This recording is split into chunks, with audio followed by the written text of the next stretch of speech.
আমার জায়গায় বসে একটু চিন্তা করে আপনারা দেখেন, একজন মায়ের সামনে তার সন্তানকে গুলি করেছে, সেই দৃশ্যটা নিজের চোখে দেখেছি।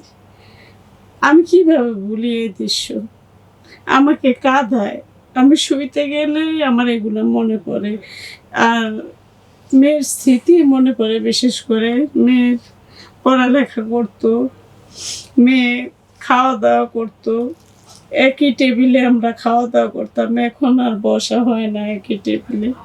আসসালামু আলাইকুম প্রিয় দর্শক, স্বাগত জানাচ্ছি আমার দেশ স্পেশালে। সঙ্গে আছি আরমান মুজাহিদ। আজ অতিথি হিসেবে যুক্ত আছেন জুলাই বিপ্লবের সম্মুখ সারি থেকে নেতৃত্বদানকারী নারী শিক্ষার্থী ও জুলাই কন্যা ফাউন্ডেশনের প্রেসিডেন্ট জান্নাতুন নাইম প্রমি ও জুলাইয়ের প্রথম নারী শহীদ নাইমা সুলতানার মা আইনুন নাহার। আপনাদের দুজনকে আমার দেশ স্টুডিওতে স্বাগত। আসসালামু আলাইকুম। শুরুতে নাইমা সুলতানার মা আইনুন নাহার, আপনার কাছে জানতে চাই সেদিন নাইমা কিভাবে হামলার শিকার হয়? সেদিন নাইমা কিন্তু অত্যন্ত মেধাবী ছিল। সে প্লে থেকে প্রতিটা ক্লাসে রোল এক চালায়, চাঁদপুরে 8ম শ্রেণী পর্যন্ত। তো 2022-এ আমরা তার উন্নত গ্রাম ছেড়ে শহরে আসি, যাতে করে তার মেধার সুষ্ঠু বিকাশ এবং স্বপ্ন পূরণ করতে পারে। ঢাকার উত্তরায় এসে তাকে 8ম শ্রেণীতে মাইলস্টোন কলেজে ভর্তি করায়। তখন এই নাইমার অ্যাডমিট কার্ড রোল 1, এই অ্যাডমিট কার্ডটা দিয়ে নাইমাকে ভর্তি করায় 8ম শ্রেণীতে। তখন থেকে তার স্বপ্ন ছিল বড় হয়ে একজন ডাক্তার হবে। ওর বাবা হোমিও চিকিৎসক। আমাদের ব্যবসাটা হচ্ছে গ্রামে, আর আমি গৃহিণী। তো আমার বাচ্চা লেখাপড়া অনেক ভালো ছিল। তো আমাদের অনেক আশা স্বপ্ন নিয়ে আমরা ঢাকায় আসছি। ওই দিন জুলাইয়ের কোঠা আন্দোলন তথা বৈষম্য বিরোধী ছাত্র আন্দোলন যখন শুরু হয়, প্রথম থেকে নাইমা এই আন্দোলনের পক্ষে ছিল। আন্দোলন যখন সারা দেশে ছড়িয়ে পড়ে এবং যখন পরে উত্তরে আন্দোলন শুরু হয়, নাইমা আমার কাছে বারবার অনুমতি চাইতে থাকে, মা আমি আন্দোলনে যাব। তখন যেহেতু আমি এই সন্তানগুলোর দায়িত্ব আমার, তাই আমি একজন আন্দোলনকারীর সমর্থন হয়েও আমি নাইমাকে আন্দোলনে যাওয়ার অনুমতি দেইনি। তারপরও নাইমা ঘরে বসে থাকে না। নাইমা বিভিন্নভাবে online, Facebook, WhatsApp, imo story দিত এই বৈষম্য বিরোধী ছাত্র আন্দোলনের ব্যাপারে, যে আপনারা যারা উত্তরে আন্দোলনে আসবেন, আমাদের 6 নম্বর সেক্টর অমুক নাম্বার রোডে অমুক কোচিং সেন্টারে আপনাদের জন্য খাবারের ব্যবস্থা আছে, বিস্কিট, স্যালাইন, পানি এগুলির ব্যবস্থা আছে, বেন্টেজ। আপনারা যারা অসুস্থ হবেন, যারা আহত হবেন, তারা দয়া করে এখানে যোগাযোগ করবেন, এখানে আসবেন। এগুলো নাইমা গ্রুপে শেয়ার করতো। তো তারপর নাইমা ওর শিক্ষা প্রতিষ্ঠানে ওর মিসের সাথে কথা বলে যে, মিস, কলেজ থেকে যদি আন্দোলনে যাওয়া যেত তাহলে আমরা আন্দোলনে যেতে পারতাম। কিন্তু তখন ওর কলেজের শিক্ষক বলল যে, বাচ্চারা তোমরা এখন ছোট, তোমাদের জন্য নিরাপদ আশ্রয় বাসায়, তোমরা বাসায় থাকো। নাইমা তারপর ও বসে থাকে না, ও বাসায় বৈষম্য বিরোধী ছাত্র আন্দোলনকে কেন্দ্র করে ও পোস্টার রাখতে থাকে এবং ফেসবুকে ও লাস্ট পোস্ট দেয়। ক্যাপশনে ছিল, আন্দোলন হবে এবার রংতুলিতে, কোঠা পথা নিপাত যাক, মেধাবীরা মুক্তি পাক। এইটা বলেও লাস্ট ও ফেসবুক পোস্ট দেয়। এবং যখন আবু সাইদরে এইভাবে প্রকাশ্য গুলি করে পুলিশ, তখন নাইমায় ফার্স্ট ছাত্রলীগ বয়কটের ডাকটা দেয় নাইমায়, এই যে বাংলাদেশ বয়কট ছাত্রলীগ। তারপর ওই দিন 18 তারিখ রাত্রে আমাকে বলতেছে, আম্মু তুমি দোয়া করো, আমি বড় হয়ে ডাক্তার হইলে আমাদের চাঁদপুর মতলবে ভালো, আমাদের গ্রামে ভালো হাসপাতাল নাই, আমি বড় হয়ে একটা হাসপাতাল দিব। এবং ওই হাসপাতালে আমি একদিন ফ্রি চিকিৎসা করব আমাদের দেশের মানুষের জন্য। স্বপ্নই রয়ে গেল। ওই দিন রাতে নাইমা আমাকে বলতেছে, আম্মু তুমি মনে কষ্ট নিও না, আমাদের কলেজ খোলা আগামীকাল, আমি কলেজ থেকে যদি আন্দোলনে যাই আমি আন্দোলনে শরিক হব। ধরো না আম্মু, আমি যদি আন্দোলনে যাই মারা যাই তাহলে তুমি প্রথমে শুনে কি বলবা? তো আমি বলতেছি, তুমি এই কথা কেন বলো মা? তোমাদের নিয়ে অনেক আশা করি, তোমাদের নিয়ে অনেক স্বপ্ন দেখি, এই কথা বলে না। তো বলতেছে, না তোমার উত্তর হয় না, তুমি বলবা আলহামদুলিল্লাহ। তারপর ও বলতেছে, আম্মু আমার আজকে কেন জানি এত ভয় লাগতেছে শুইবার সময় যায়, যে আমি আজকে তোমার সাথে শুব। ওরা দুই বোন আলাদা শোয়, আমি আমার ছোট ছেলেটাকে নিয়ে আলাদা শুই। তো আমি বলছি আচ্ছা ঠিক আছে, তো শো। তো খুশিতে বালিশ নিয়ে আসতে আমার সাথে শুইল, এশার নামাজ পড়লো, আমার সাথে শুইল। সকালে 19 তারিখ সকালবেলা 4টার দিকে উঠে ফজর নামাজ পড়ছে, জোহর নামাজ পড়ছে, আসর নামাজ পড়ছে। বিকাল 5:30টার দিকে প্রতিদিনের মতো পোস্টার রাখতে বসতে। তো ওই দিন একটা সানফ্লাওয়ার রাখতেছিল, সানফ্লাওয়ারটা সমাপ্ত করতে পারে নাই। এখান থেকে নাইমা উঠে ফ্রিজের কাছে যায়, ফ্রিজটা খুলে আর বলে, আম্মু চিকেন আছে? তা আমি বলছি আছে। বলে পিৎজা বানাবো। তো ও বলতেছে যে আম্মু বারান্দায় কাপড়গুলো আছে, আমি কাপড়গুলো নিয়ে আসি। তো নাইমা এটা বলে বারান্দায় যায়। নাইমা ছোটবেলা থেকে অনেক প্রতিবাদী ছিল। উদাহরণস্বরূপ ক্লাস 6-এ চাঁদপুরে শেখ রাসেল চিত্রাঙ্কন প্রতিযোগিতায় নাইমায় প্রতিবাদ নিয়ে সেই স্মৃতি রয়ে আছে তার ডায়েরিতে, সেটা জাদুঘরে জমা দেওয়া আছে। তো নাইমা বারান্দায় যায় কাপড় আনতে, ওখানে যায় দেখে উত্তর আধুনিক মেডিকেল কলেজের সামনে থেকে যখন ছাত্রদের পুলিশ গুলি করতে করতে টিয়ার সেল মারতে মারতে আসছে, তখন ছাত্ররা আমার বাসার নিচে রাস্তায় অবস্থান করে। ঠিক তখনই নাইমা তো চিত্র আঁকতেছিল মোবাইল দেখে দেখে। ও আবার এতটাই মেধাবী ছিল যে কোনো ছবি এক দেখাতে ও আঁকতে পারতো, কোনো রকমের প্রাতিষ্ঠানিক শিক্ষা ছাড়াই নাইমায় যে কোনো ছবি এক দেখাতে আঁকতে পারতো। তো নাইমায় তখন মোবাইলটা হাতে নিয়ে ভিডিও করতেছিল আর কি। আমি ওর পেছন পেছন যাই, আমি পেছনে যেয়ে দাঁড়াইছে, আমি রুমের ভিতরে, ও হচ্ছে বারান্দায়।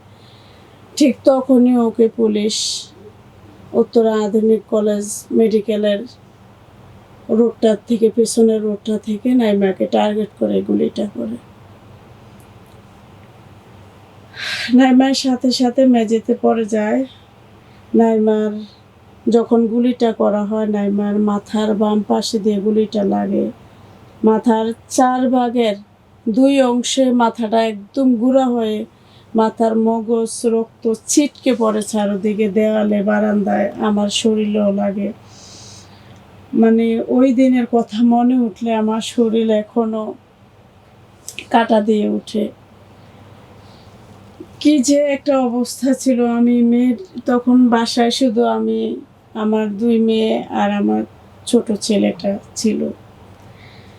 নিচ থেকে আবার দেখতে পাইছে ছাত্ররা নাইমাকে যে গুলি করেছে। তো ছাত্ররা দৌড়ে আমার বাসায় আসে এবং আমাদের প্রতিবেশী তড়িঘড়ি করে নাইমাকে, কেউ লিফট দাঁড় করিয়ে রাখছে, কেউ রিক্সা দাঁড় করিয়ে রাখছে, এইভাবে তড়িঘড়ি করে নাইমাকে উত্তর আধুনিক মেডিকেল কলেজে নিয়ে যায় জরুরি বিভাগে।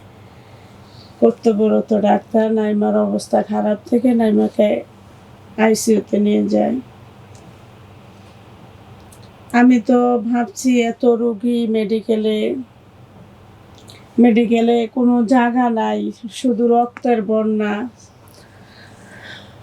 চিপা চাপা, সব জায়গায় রুগী আর রুগী। আমি ভাবছি আমার কপাল ভালো, যেহেতু আমার আইসিইউ খালি পাইছি, আমার মেয়েটাকে বাঁচানো সম্ভব। কিন্তু দুঃখজনকভাবে কিছুক্ষণ পর ডাক্তার ওকে মৃত ঘোষণা করে। তখন নাইমাকে খবরটা প্রথম ফার্স্ট ওর বাবাকে দেই নাই, কারণ ওর বাবা হার্টের রোগী। 2019-এ করোনা হয়ে ওর বাবার হার্টের সমস্যা দেখা দিয়েছে। আমি খবরটা দেই ওর নানুর বাড়িতে, ওর নানুর কাছে। ওর নানু ওর মামাদের খবর দেয়। তো ওর 2 মামা 4 চাচ্চু, 2 মামা এক মামা 2 চাচ্চু ঢাকার উদ্দেশ্যে রওনা করে নাইমাকে নেওয়ার জন্য। আর এক মামা 2 চাচ্চু ওর বাবার কাছে যায় খবরটা দেওয়ানোর জন্য, পৌঁছানোর জন্য। তারপর কিভাবে আসবে, কোনো অ্যাম্বুলেন্স পাওয়া যায় না ওই সময়। 19 জুলাই অবস্থা তো জানেন আপনারা, কোনো অ্যাম্বুলেন্স আসে না, যদিও পাওয়া যায়। তারপরে কোনো রকমে একটা কুমিল্লা টাওয়ার হাসপাতালের সামনে থেকে একটা অ্যাম্বুলেন্স ভাড়া করছে 20,000 টাকা দিয়ে।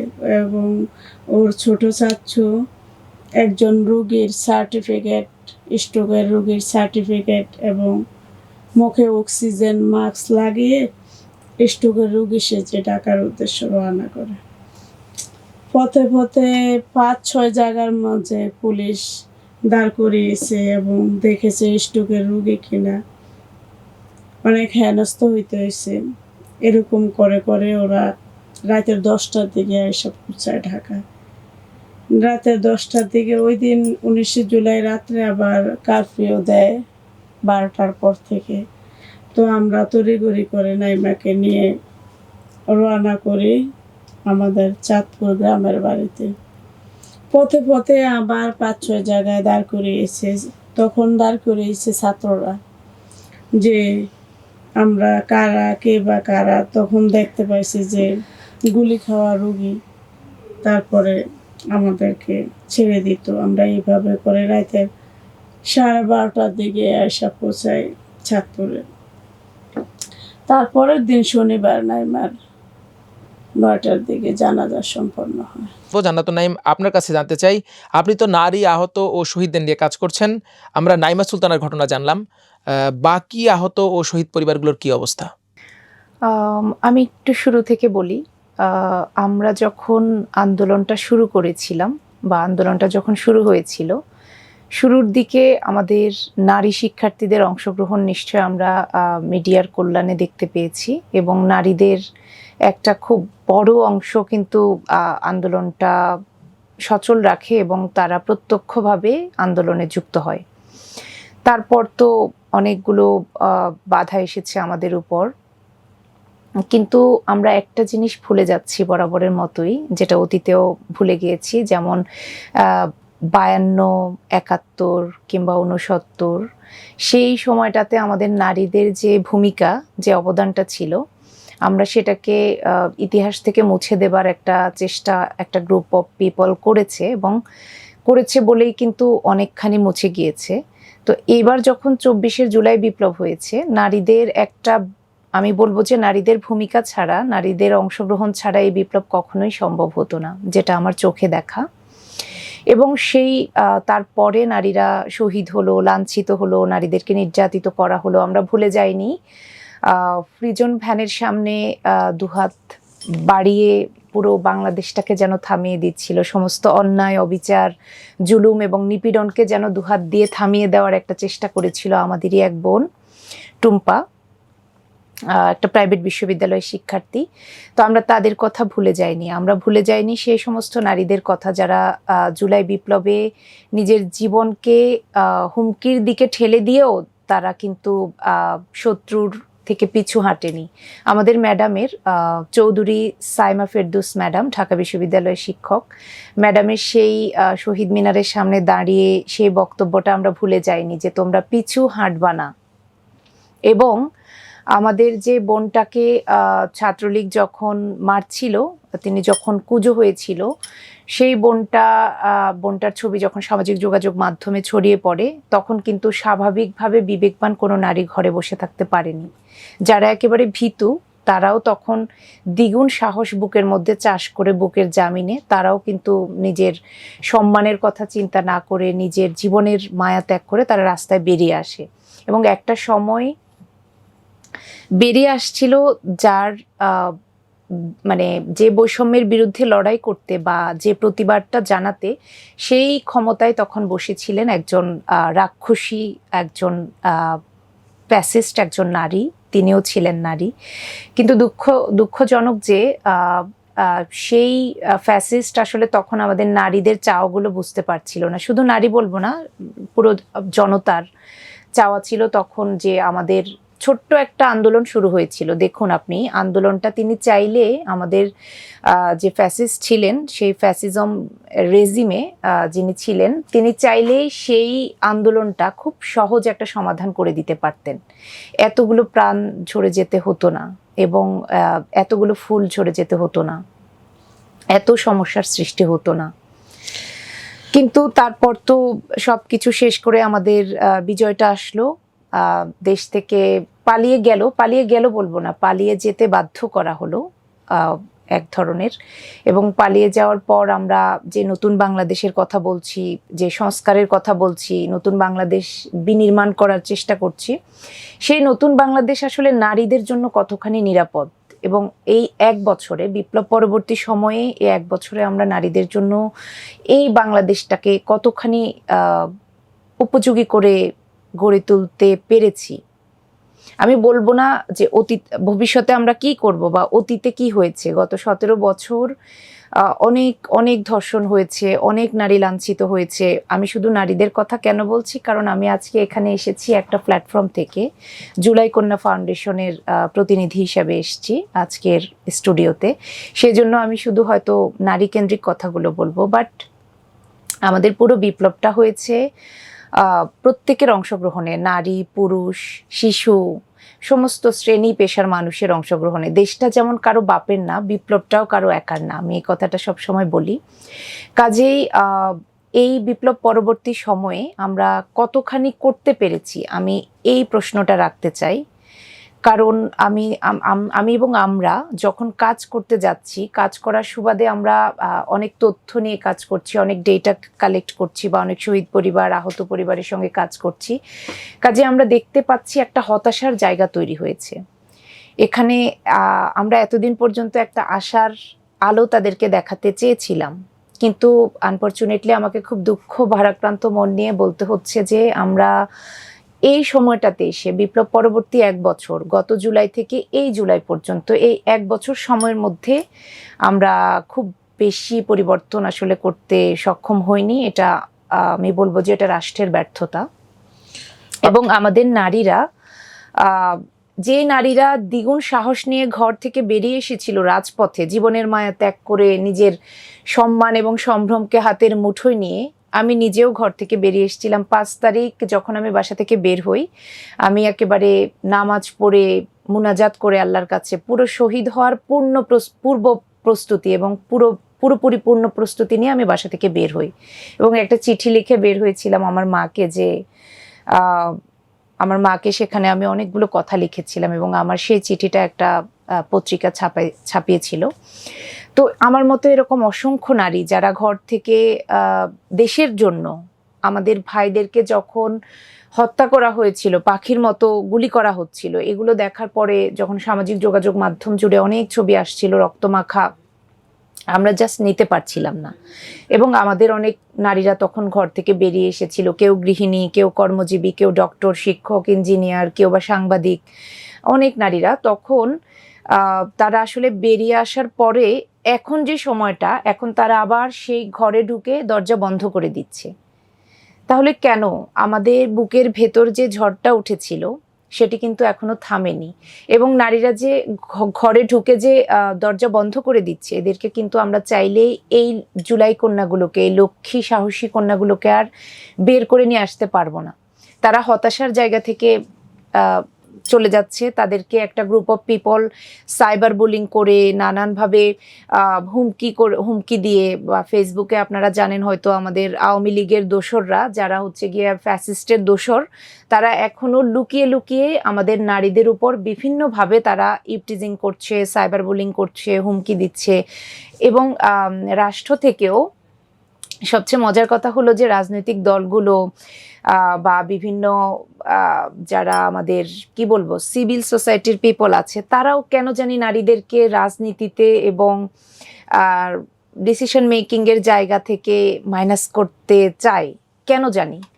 আমরা সেই বিষয়গুলো কিন্তু নিয়ে আপনার সাথে আরেকটু জানবো। তার আগে আমি আছে যখন দরকার আমি তাকে গ্রহণ করব, যখন প্রয়োজন নেই তখন ছুঁড়ে ফেলে দিব, বিষয়টা এরকম হয়ে যাচ্ছে না? বিষয়টি নিয়ে আপনার কাছ থেকে আমরা আরো জানবো। তার আগে আইনুন নাহার, আপনার কাছে জানতে চাই, মেয়ে হারানোর 1 বছর হয়ে গেল, সেই বাসাতেই আপনারা থাকছেন, মেয়ের সেই স্মৃতিগুলো মনে পড়ে কিনা, বা সেগুলো আপনার পরিবারের স্বাভাবিক জীবনযাপনে কোনো ধরনের প্রতিবন্ধকতা সৃষ্টি করছে কিনা?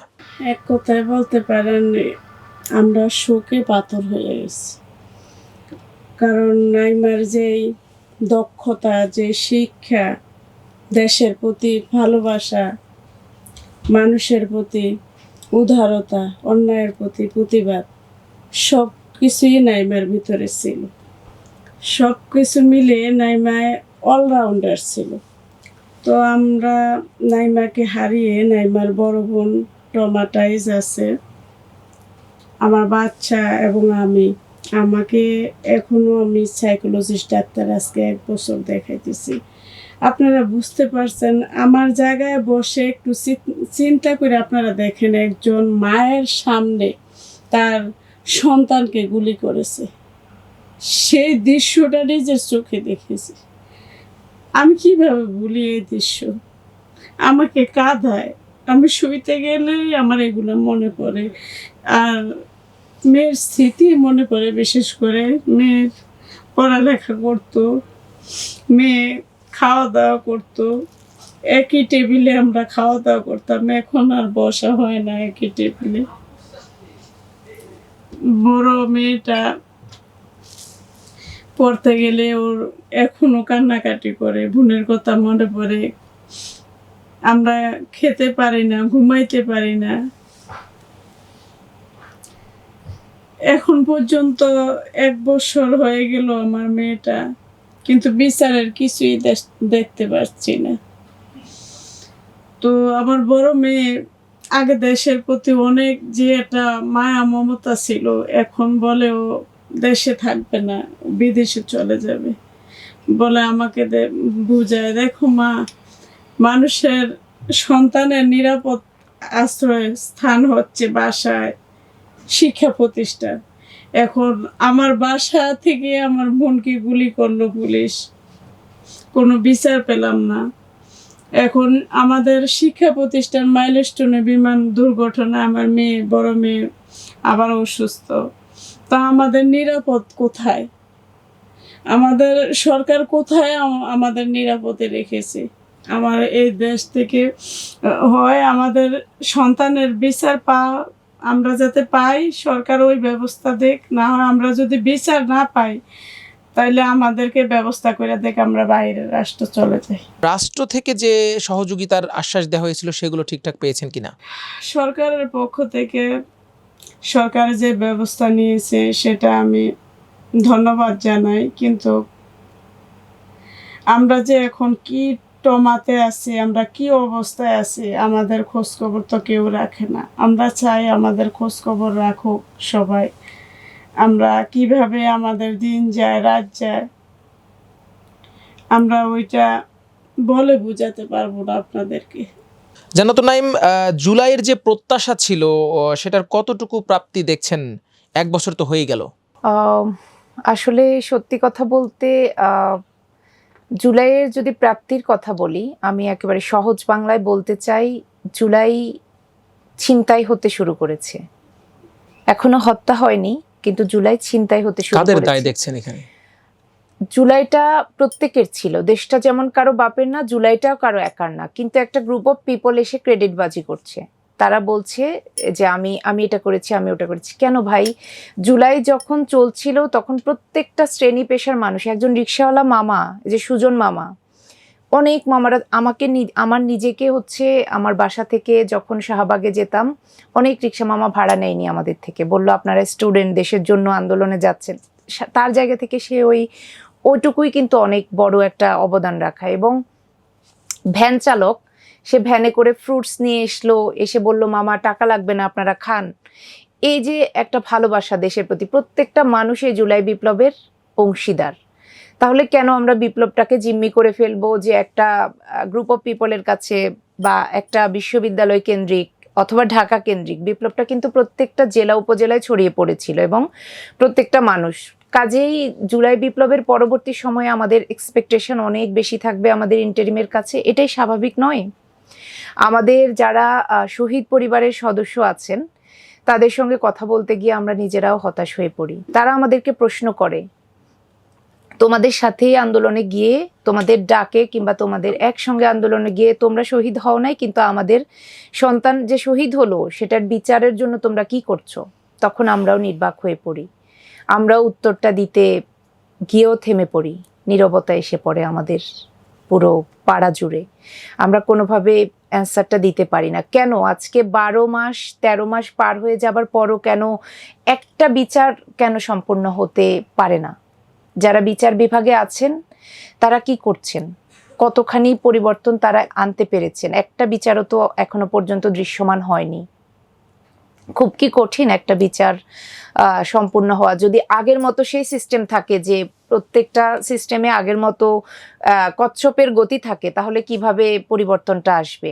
আমরা কি পারি না? একটা খুনির বিচার, আমাদের ভিডিও ফুটেজ আছে, আমাদের সামনে প্রচুর পরিমাণে প্রমাণ আছে, সেগুলো থেকে ফাইন্ড আউট করে আমরা কি পারি না একটা বা দুইটা তিনটা চারটা খুনিকে, যারা আমাদের সন্তানদেরকে খুন করেছে দিনে দুপুরে মানুষের সামনে, এবং এইটা সবচেয়ে কঠিন ব্যাপার যে বাবা মা সেই ভিডিওগুলো দেখছে এখন ফেসবুকের বা সামাজিক যোগাযোগের মাধ্যমে, আমরা কি পারি না সেই খুনিদেরকে সোহরাওয়ার্দী উদ্যানে যেমন করে সভা হয়, জনসভা, সেখানে পারি না একটা লাইভ ফাঁসি দিতে?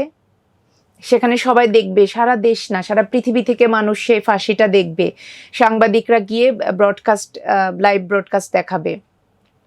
অন্তত কেউ না কেউ পরবর্তীতে যদি আবার কেউ এরকম ফ্যাসিস্ট হয়ে মানে কি বলবো, ফ্যাসিস্ট হতে চায়, তাদের বুকটা কেঁপে উঠবে এই ফাঁসির কথা চিন্তা করে। আমরা কি পারতাম না এরকম দু একটা ফাঁসির ব্যবস্থা করতে? কিংবা আমাদের যে 1500+ যে শহীদ আছে, তাদের যারা আসলে তাদের বুকের সমস্ত রক্ত লেপে দিয়ে রাজপথে দুহাত বাড়িয়ে দিয়ে মৃত্যুকে আলিঙ্গন করে নিয়েছে দেশের জন্য, বৈষম্যকে দূর করার জন্য, কিন্তু আমরা তো আবার যেই লাউ সেই কদু, আবার সেই একই বৈষম্যের মধ্যে আমরা আমাদের ঠেলে দিচ্ছি দেশকে। কোথায় তাহলে সংস্কারটা আসবে? আরেকটা বিষয় তো থাকেই যে সরকারের পক্ষ থেকে আহত ও জুলাই শহীদ পরিবারগুলোর জন্য যে সহযোগিতার ঘোষণা করা হয়েছিল, এটিকে কি আপনি যথেষ্ট মনে করেন কিনা? সরকারের পক্ষ থেকে চেষ্টা করা হচ্ছে, এটাকে আমি সাধুবাদ জানাই, কিন্তু এই চেষ্টাটাই পর্যাপ্ত না। আমরা অনেক পরিবারের সাথে কথা বলে বুঝতে পারলাম যে অনেক অনেক পরিবার 2 থেকে 3 বারও বিভিন্ন জায়গা থেকে হেল্প পাচ্ছে। আবার দেখা গেছে যে একটা পরিবার আড়ালে থেকে যাচ্ছে, মফস্বলের পরিবার, তাদেরকে খুব ভালোভাবে হেল্পটা তাদের কাছে পৌঁছাচ্ছে না, কিংবা পৌঁছানোর জন্য বহু ডকুমেন্টস, বহু হয়রানির শিকার তাদেরকে হতে হচ্ছে। আমাদেরকে এভাবেও অনেকে কমপ্লেন করেছে। কাজেই আমি বলবো যে এই জুলাই স্মৃতি ফাউন্ডেশন থেকে যারা মানে কর্মরত আছেন, তাদেরকে আরো একটু সচেতন হতে হবে, এই ব্যাপারগুলোতে আরো একটু মনোযোগী হতে হবে। এবার আইনুন নাহার, আপনার কাছে জানতে চাই, আপনাদের সন্তানের রক্তের বিনিময়ে তো নতুন বাংলাদেশ হলো, কিন্তু দেশের রাজনীতিতে বিচার, সংস্কার ও নির্বাচন নিয়ে নানা রকম মতবিরোধ চলছে। জুলাইয়ের স্টেক হোল্ডার হিসেবে আপনাদের মতামত কি? এই প্রক্রিয়াটা আগানো উচিত। আমি মনে করি যে প্রথম আমাদের সন্তানের বিচার, যাতে আগামী প্রজন্ম যে সরকারই আসুক ক্ষমতায়, যাতে দ্বিতীয়বার এরকমভাবে কোনো মায়ের বুক যাতে খালি না হয়, এই জন্য বিচারটা হওয়া দরকার।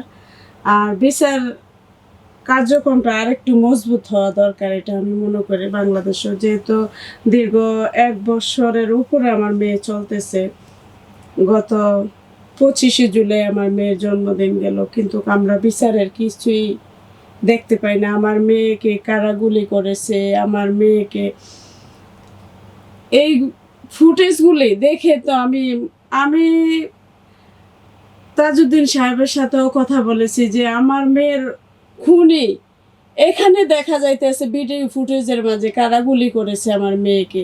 আপনারা তাদেরকে ধরেন, তাদেরকে শনাক্ত করেন, আমি তাদের বিচার চাই।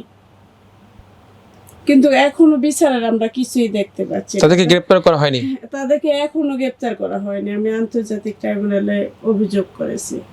আমি আমার সন্তানের বিচার চাই। আর দ্বিতীয়ত কথা হচ্ছে তারপরে সংস্কার, তারপরে নির্বাচন। এর আগে আমরা চাই না। আর সন্তান এই এই এতগুলো সন্তান ত্যাগের বিনিময়ে এই দ্বিতীয় স্বাধীনতা, কিন্তু আমরা সহজে কথাটা বলতে পারি, কিন্তু আসলে কি এখনো স্বাধীন আছে? এখনো আমি স্বাধীনতার কিছুই দেখতে পাচ্ছি না।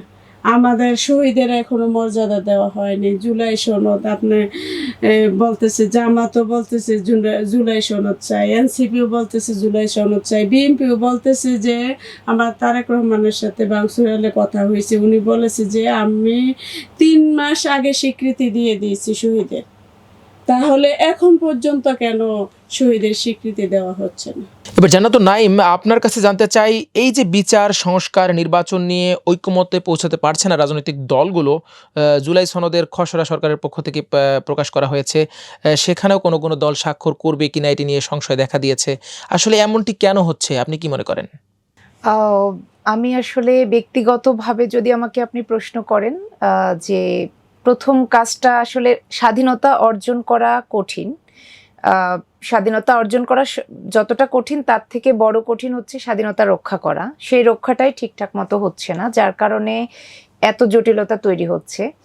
এবং সবার প্রথম কাজ ছিল, আমাদের বিপ্লব পরবর্তী সময়ে প্রথম কাজ ছিল হচ্ছে জুলাইয়ের গণহত্যাকারীদের বিচার। এটা নাম্বার 1।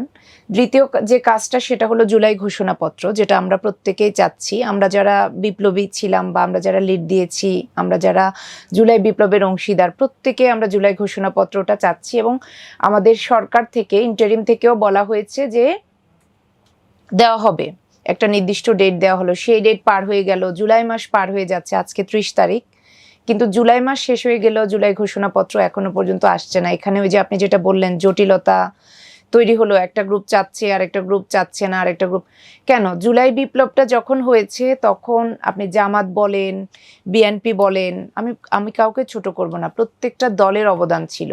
জামাত, শিবির, তারপর হলো গিয়া বিএনপি, আমাদের স্টুডেন্টরা, বিভিন্ন পেশাজীবী, গার্মেন্টস শ্রমিক, রিক্সাওয়ালা মামা, প্রত্যেকটা শ্রেণী পেশার মানুষ, ডক্টররা তাদের জায়গা থেকে সেবা দিয়েছে, শিক্ষকরা দল বেঁধে আমাদের এই দুঃসময়ে প্রতিবাদ করেছে। তাহলে এখন কেন সবার এত মতপার্থক্য, এত বিভেদের রেখা, এত কেন দেওয়াল তৈরি হচ্ছে, এত কেন ভাগ হয়ে যেতে হচ্ছে সবাইকে? আমরা কি পারি না একটা জায়গায় এসে আমরা আমাদের দেশের জন্য, আমাদের শহীদ পরিবারদেরকে আমাদেরকে প্রথম প্রায়োরিটি দিতে হবে? এটা রাষ্ট্রের এবং আমাদের প্রধান এবং প্রথম কাজ। দ্বিতীয়ত, এই মতপার্থক্যটা তৈরি হওয়ার পেছনে যেটা কাজ করছে সেটা হলো স্বার্থ এবং ক্ষমতা। তো আমরা যদি স্বার্থ এবং ক্ষমতার মধ্যে আগের মতো করে পড়ে থাকি, টাকা এবং স্বার্থ, ক্ষমতা, এই জিনিসগুলো তো আগেও ছিল।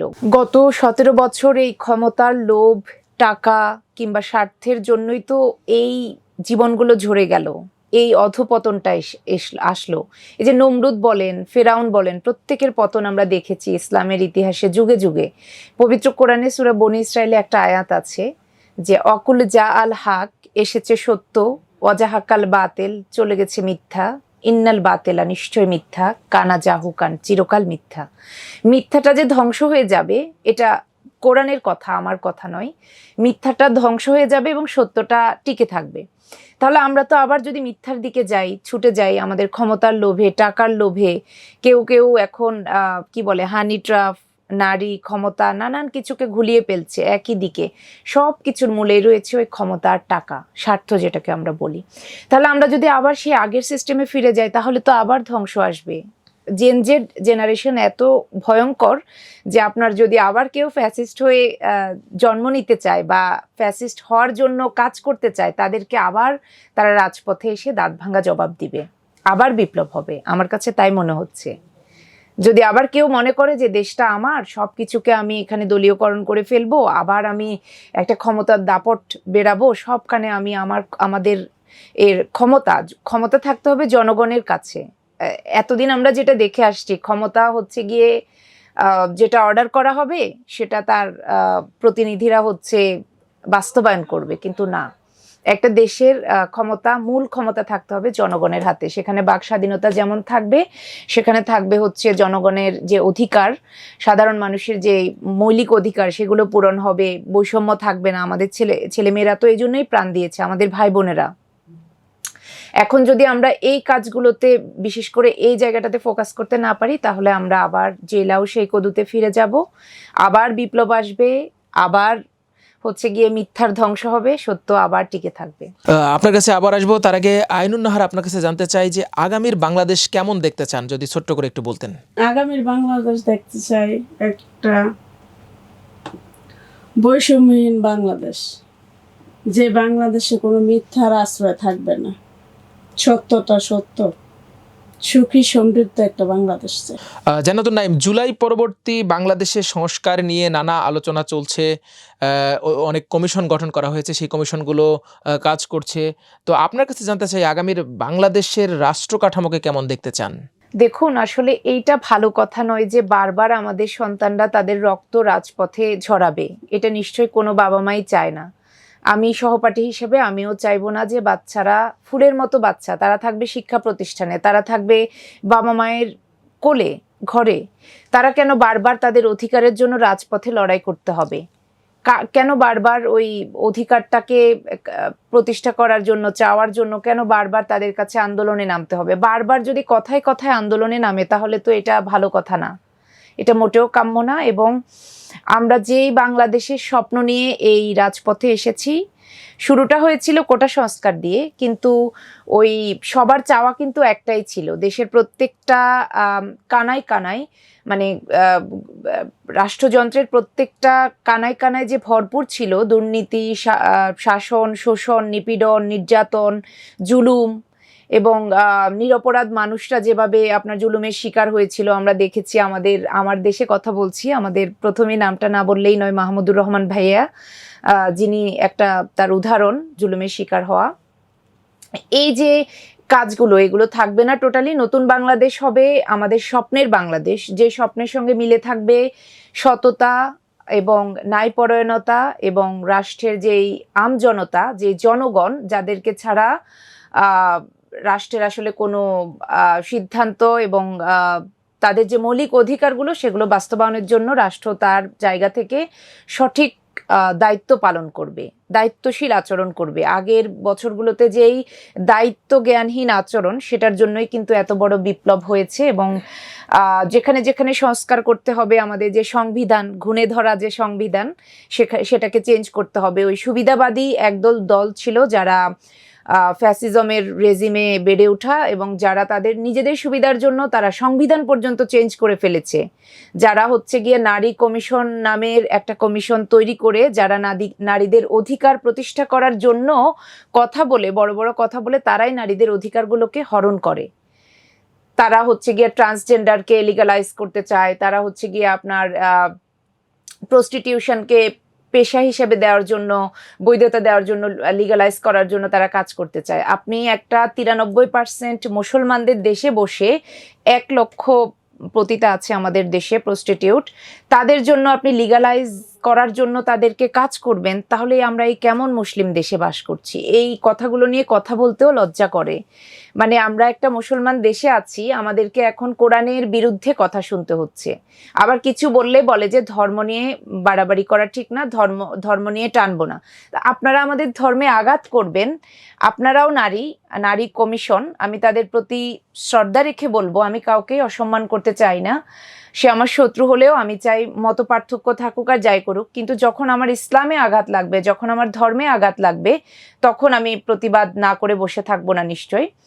কাজেই আসলে পবিত্র কোরআনে বলা হয়েছে, ওয়াল মুমিনুনা ওয়াল মুমিনাতু বাদুহুম আউলিয়াতু বাদ, অর্থাৎ নারী এবং পুরুষকে উভয়ের সাথী বলা হয়েছে, কিন্তু তারা শত্রু বানিয়ে দিচ্ছে নারী কমিশন, এবং তারা যেই কি বলবো বেহায়াপনাগুলোকে লিগালাইজ করতে চাচ্ছে। এটা একটা মডার্ন স্লেভারি বলবো আমি, এটা একটা দাস প্রথা। আমরা যদি আধুনিক যুগে বাস করছি, কিন্তু আমরা কেন এই দাস প্রথা নিয়ে ভাবতে হবে আমাদেরকে? কাজে আমি যদি নারীদের জন্য কাজ করতে চাই, আমরা ওই যে 1 লক্ষ প্রস্টিটিউট আছে, আমরা তারা কেউই কিন্তু বাধ্য হয়ে এই পেশায় আসেনি। আমরা তাদেরকে পুনর্বাসন করতে পারি, বা এই ধরনের যে চেঞ্জগুলো আমাদেরকে করতে হবে, যে মাদক আছে, ড্রাগ অ্যাডিক্টেডের সংখ্যা আছে 5 লক্ষের মতো, আমরা তাদেরকে পুনর্বাসন করার চেষ্টা করতে পারি অন্যভাবে, একটা ইফেক্টিভ ওয়েতে, একটা পজিটিভ দিকে। কিন্তু আমি ওই অবৈধ জিনিসকে বৈধতা দেওয়ার জন্য কাজ করব, আর আমি বলে বেড়াবো যে আমি নারী অধিকার কমিশন, আমি সেখানে ফান্ড দিব, এটা কেমন বিষয় হয়ে গেল না? এটা আমাদের জন্য খুবই লজ্জার একজন নারী হিসাবে। কাজে আমি বলবো যে আমরা এমন একটা বাংলাদেশ চাই, আমাদের বাংলাদেশ অবশ্যই একটা মুসলিম কান্ট্রি, আমরা এখানে আমাদের সংবিধান থাকবে আমাদের ইসলামের সাথে মিল রেখে, ইসলামের সাথে সাংঘর্ষিক কিংবা ইসলামের বিরুদ্ধে, কোরআনের বিরুদ্ধে কোনো আইন আমরা সেখানে কখনোই রিসিভ করব না। আমরা এমন একটা সংবিধান চাইবো যেখানে টোটালি সাধারণ মানুষ তাদের যে অধিকারগুলো সেগুলোও পাবে, আবার একই দিকে আমাদের ইসলামে বিন্দুমাত্র আঘাত লাগবে না। এবং আমাদের যে অন্যান্য ধর্মের মানুষ আছে, আমরা সবাই মিলেমিশে আসলে এই বাংলাদেশে থাকবো। কাউকে ছোট করা হবে না, কাউকে মাইনাস করা হবে না, কাউকে বাদ দেওয়া হবে না, কারো অধিকারে হস্তক্ষেপ করা হবে না। জান্নাতুন নাইম, আপনার গুরুত্বপূর্ণ আলোচনার জন্য ধন্যবাদ। আইনুন নাহার, আপনাকেও ধন্যবাদ। দর্শক, আজ এখানে শেষ করতে হচ্ছে। সবাই ভালো থাকুন, সুস্থ থাকুন, থাকুন আমার দেশের সঙ্গে। আল্লাহ হাফেজ।